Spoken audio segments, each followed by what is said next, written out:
भारत को घेरने के लिए नेपाल में चीन की ट्रेन वाली साजिश का पर्दाफाश हो गया। असल में भारत के नेपाल तक ट्रेन चलाने के बाद से चीन बौखलाया हुआ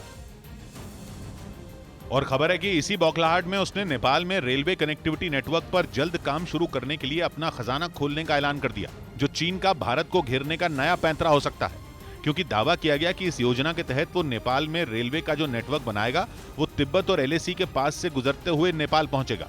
चीन ने कहा है कि वो इस काम को BRI यानी belt and road initiative project के तहत शुरू करेगा, जिसे लेकर नेपाल और चीन के बीच 2017 में एक समझौता भी हो चुका है। हालांकि पिछले 5 साल से इस प्रोजेक्ट पर नेपाल में अब तक कोई काम शुरू नहीं हुआ था, लेकिन तस्वीर उस वक्त बदलती दिखाई दी जब चीन के दौरे पर पहुंचे नेपाल के विदेश मंत्री ने उसकी वन चाइना पॉलिसी के समर्थन की घोषणा कर दी, जिसकी इस वक्त चीन को सख्त दरकार थी, क्योंकि वो इस मुद्दे पर भारत के अलावा अपने सभी पड़ोसियों के समर्थन का दावा कर चुका है। इसीलिए वो नेपाल के समर्थन से इतना खुश हो गया।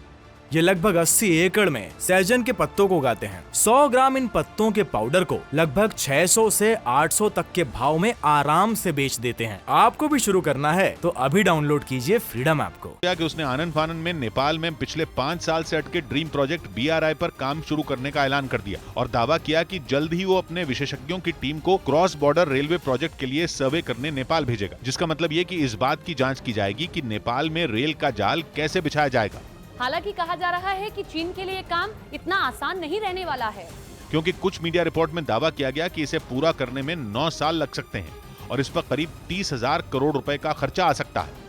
मतलब ये कि भारत को घेरने की चीन की ये साजिश उसके साथ ही नेपाल के लिए भी बहुत महंगी साबित हो सकती है, क्योंकि चीन ने जिस इलाके में रेलवे ट्रैक बिछाने का प्लान तैयार किया है वहां करीब 90% ट्रैक पुलों और सुरंगों के जरिए बिछाने पड़ेंगे और चीन को इस प्रोजेक्ट के तहत तिब्बत के केरुंग से काठमांडू तक 72 किलोमीटर लंबी रेलवे लाइन बिछानी होगी। तिब्बत के केरुंग से नेपाल की सीमा की दूरी करीब 24 किलोमीटर है, इसलिए माना जा रहा है कि चीन इस प्रोजेक्ट की आड़ में LAC तक अपनी पहुंच आसान बनाना चाहता है, क्योंकि इससे व्यापार बढ़ने की ज्यादा संभावना नहीं है। उल्टा इसे तैयार करने में चीन जो निवेश करेगा उसकी वसूली में उसे कम से कम 40 साल लग जाएंगे।